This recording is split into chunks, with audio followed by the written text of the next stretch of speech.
அனைவருக்கும் வணக்கம். நான் சோதரர் தமிழரசன் பேசுகிறேன். இந்த சேனல் ஃபஸ்ட் டைம் பார்க்குறவங்களா இருந்தீங்கன்னா சப்ஸ்கிரைப் பண்ணிக்கோங்க, பெல் பட்டனை கிளிக் பண்ணிக்கோங்க, ஆளுங்கிற ஆப்ஷன் இருக்கும், அதையும் செலக்ட் பண்ணிக்கோங்க. அப்போ தான் நாங்கள் போடுற பதிவுகள் எல்லாமே உங்களை வந்து சேரும். இன்றைக்கி நம்ம இந்த வீடியோவில் பார்க்க போகிற தலைப்பு, நம்ம எதை பற்றி பார்க்க போகிறோன்னா, ரிஷபராசி நேயர்களுக்கு லைஃப் எப்படி இருக்குன்னு நம்ம பார்க்கலாம். சரிங்களா? ரிஷபம்ங்கிறது வந்து பார்த்திங்கன்னா காலபுருஷ தத்துவப்படி 2ஆம் ராசி ரிஷபராசி. பொதுவாக ரிஷபராசி குணம் வந்து பார்த்திங்கன்னா ரொம்ப நல்ல குணம் படைச்சவங்களாக இருப்பாங்க, ஒரு சுக விரும்பியாக இருப்பாங்கன்னு சொல்லலாம். சரிங்களா? ஜாலியான பர்சனாக இருப்பாங்க, அடுத்தவங்களை அட்ராக்ட் பண்ணுவாங்க, மனசுக்கு பிடிச்சது செய்வாங்க, அவங்களுக்கு என்ன மனசுக்கு தோணுதோ அப்படியே செஞ்சுருவாங்க. ஆனால் சுக்கிரனுடைய வீடு காலபுருஷ தத்துவப்படி 2ஆம் வீடுங்கிறனால அவங்களுக்கு என்ன தோணுதோ பண்ணுவாங்க, எதை நினைக்கிறதோ அதை சாப்பிடுவாங்க, என்ன தோணுதோ அதை அவங்கள பண்ணி போயிட்டே இருப்பாங்க. அந்த மாதிரி ஒரு ராசி தாங்க ரிஷபராசி. மனசுக்கு பிடிச்சது செஞ்சுருவாங்க. நல்லா அடுத்தவங்களை மதிக்கக்கூடிய தன்மை இவங்ககிட்ட அதிகமாக இருக்கும், அடுத்தவங்க நல்லா மதிப்பாங்க, இறக்க குணம் அவங்களுக்கு அதிகமாக இருக்கும், குடும்பத்தை நல்லா பார்த்துக்குவாங்க, சம்பாதிப்பாங்க. அதாவது பார்த்திங்கன்னா நல்லா சம்பாதிச்சு குடும்பத்தை பார்த்துக்கக்கூடிய ராசியில் இந்த ரிஷபராசிக்காரங்களும் ஒன்று, ஒரு அருமையான ராசின்னு சொல்லலாம். சரிங்களா?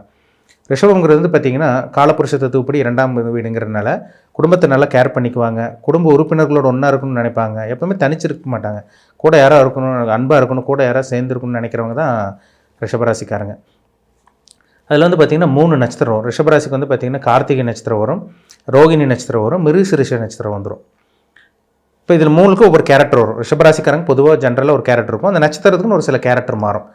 அதாவது வந்து பார்த்திங்கன்னா கார்த்திகை நட்சத்திரக்காரங்களோட கேரக்டர் ஒரு மாதிரி இருக்கும், டாமினன்ட் பர்சனாக இருப்பாங்க, துடிப்பானவர்களாக இருப்பாங்க, நிர்வாக திறமை இருக்கிறவங்களாக இருப்பாங்க கார்த்திகை நட்சத்திரக்காரங்க, கோவக்காரங்களாக இருப்பாங்க. இதே ரோகிணி நட்சத்திரக்காரங்க பாருங்கள் அப்படியே ஆப்போசிட்டாக இருக்கும், அம்மா மேலே பாசமாக இருப்பாங்க, பாசக்காரங்களாக இருப்பாங்க, பாசத்துக்கு கட்டுப்பட்டவங்களாக இருப்பாங்க, அன்பு பாசத்துக்கு கட்டுப்பட்டவங்க தான் ரோகிணி நட்சத்திரக்காரங்க. அப்பாவோட உங்களுக்கு அம்மா தான் ரொம்ப பிடிக்கும். நல்ல ஒரு நட்சத்திரங்க, இறக்க குணம் உங்களுக்கு அதிகமாக இருக்கும், மைண்ட் அடிக்கடி கொஞ்சம் ஆசிலேஷன் மைண்டுன்னு சொல்லலாம், அடிக்கடி மைண்டு போட்டு குழப்பிட்டே இருப்பாங்க ரோகிணி நட்சத்திரக்காரங்க. மிருகசீரிஷ நட்சத்திரக்காரங்க வந்து பார்த்திங்கன்னா துடிப்பானவர்கள், கோவக்காரங்களா, பிடிவாதக்காரங்களா, வைராகியம் மிக்கவங்களாக இருப்பாங்க மிருகசீரிஷ நட்சத்திரக்காரங்க. என்ன நினச்சாலும் அதை சாதிச்சு தீருவாங்க. ரிஷபராசி மிருகசீரிஷ நட்சத்திரம். எப்போ தான் வாழ்க்கை மாறும்னு கேட்குறாங்க. இது ஒவ்வொருத்தருக்கும் ஒவ்வொரு மாதிரி இருக்கும், நடக்கக்கூடிய தசாபுத்தி பொறுத்து. சரிங்களா? ஏன்னா தசாபுத்தி தான் ரொம்ப முக்கியம். கார்த்திகை நட்சத்திரக்காரங்களோட வாழ்க்கை ஒரு மாதிரி போகும், ரோகிணி நட்சத்திரக்காரங்களோட வாழ்க்கை ஒரு மாதிரி போகும், மிருகசீரிஷ நட்சத்திரக்காரங்களோட வாழ்க்கை ஒரு மாதிரி போகும். என்ன காரணம்னா அவங்கவுங்க பிறந்த நட்சத்திரம் அந்த மாதிரி, நடக்கக்கூடிய தசாபுத்தி அந்த மாதிரி. தசாபுத்தி மீறி ஒன்றும் நடக்காதுங்க. ஒரு மனிதனை ஆட்டி படைக்கிறதே நவகிரகங்கள் தான். அப்போ அந்த நவகிரகங்களை என்ன தசாபுத்தி போகுது, என்ன பிளானட்டோட இம்பாக்ட் ஏற்படுத்துது, இது பார்த்தா தான் நம்ம டீட்டெயிலாக தெளிவாக துல்லியமாக சொல்ல முடியும். அதாவது வந்து பார்த்திங்கன்னா கார்த்திகை நட்சத்திரக்காரங்களுக்கு வந்து பார்த்திங்கன்னா அவங்களுக்கு பிறக்கும் போதே சூரிய தசை நடந்திருக்கும். ரெண்டாவது அவங்களுக்கு சந்திர தசை 10 வருஷம், 3வது செவ்வாய் தசை, ராகு தசை 4வது வரும். ராகு தசை ரொம்ப முக்கியமான தசையாக வரும். 5வது அவங்களுக்கு குரு தசை வந்துடும். ஒருத்தருக்கு பாருங்க, ராகு நல்ல ஒரு இடத்துல இருந்து 3, 6, 10, 11ஆம் இடத்துல இருந்தால் ராகு யோகத்தை கொடுக்குற ராகு, கொட்டி கொடுக்கக்கூடிய ராகுவாக இருப்பார். வெளிநாடு போக வைப்பார், வெளிநாடு மாநிலம் போக வைப்பார். இந்த மாதிரி அமைப்பெல்லாம் அந்த ராகு திசையில் கொடுக்கும்.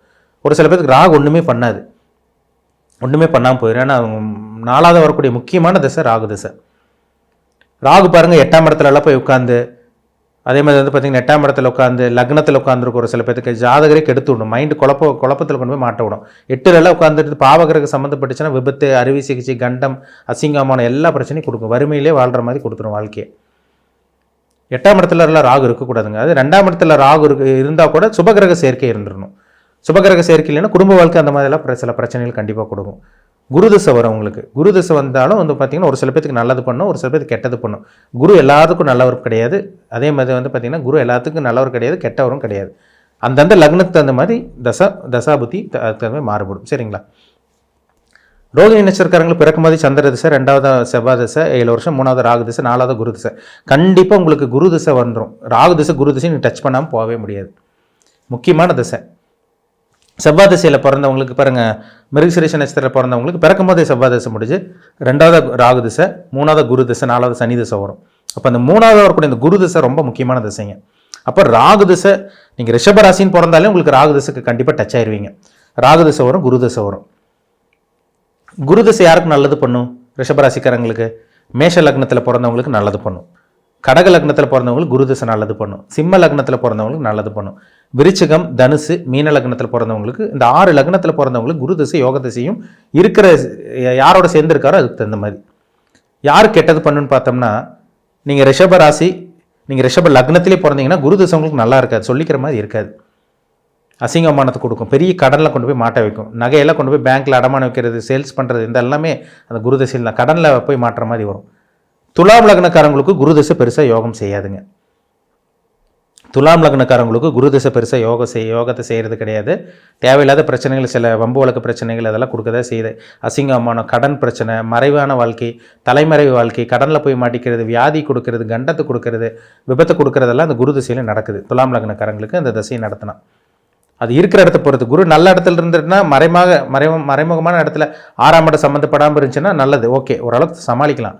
இதே 6ஆம் இடத்துல போய் சம்மந்தப்பட்டு குரு திசை நடந்து இல்லை 10ஆம் இடத்துல அந்த தொழிலுக்கு எடுக்கும், கடன் பிரச்சனையில் போய் பெருசாக போய் மாட்டிக்க வச்சிரும், கடனில் போய் லாக் பண்ண வச்சுக்கும் கண்டிப்பாக.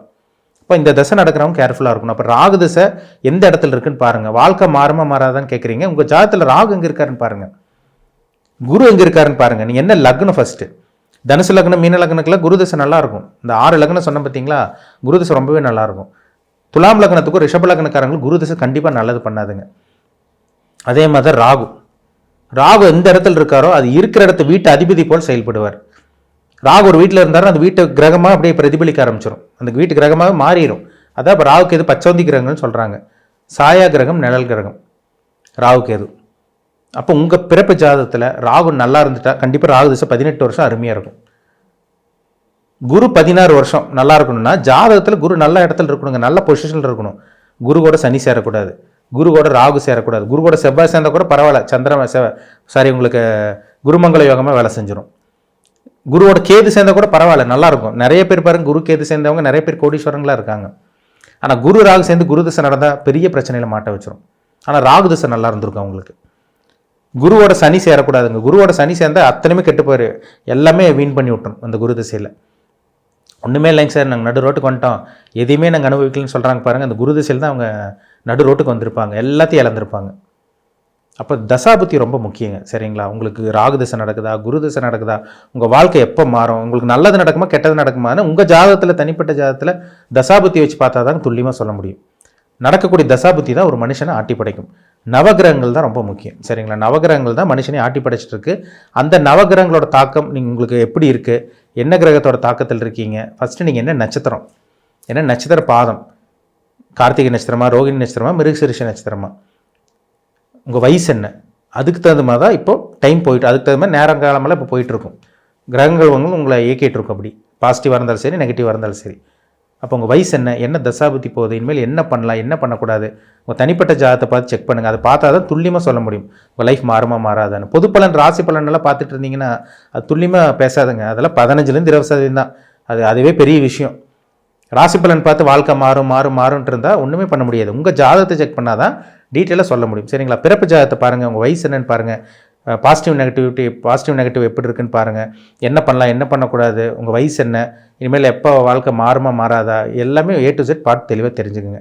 ஏன்னா ஜாதகத்தை பார்த்து தெளிவாக தெரிஞ்சிட்டிங்கன்னா உங்களுக்கு ஒரு ஐடியா கிடச்சிடும், இது பண்ணலாம், இது பண்ணக்கூடாதுன்னு உங்களுக்கு ஒரு மைண்டு, ஒரு கிளாரிட்டி கிடச்சிடும். அதில் சந்தேகமே கிடையாது, சரிங்களா? தனிப்பட்ட ஜாதகத்தை பார்த்து செக் பண்ணிக்கோங்க, ரொம்ப முக்கியம். மீண்டும் அடுத்த பதிவில் சந்திக்கும் வரை உங்களிடமிருந்து விடைபெறுவது உங்கள் சோதரர் தமிழரசன். இந்த சேனல் பிடிச்சிருந்தா உங்கள் நண்பர் உறவினருக்கு ஷேர் பண்ணுங்கள், லைக் பண்ணுங்கள், சப்ஸ்கிரைப் பண்ணுங்கள். பெல் பட்டனை கிளிக் பண்ணிக்கோங்க, ஆளுங்கிற ஆப்ஷன் இருக்கும், அதையும் செலக்ட் பண்ணிக்கோங்க. அப்போ தான் நாங்கள் போடுற பதிவுகள் எல்லாமே உங்களை வந்து சேரும். நன்றி, வணக்கம்.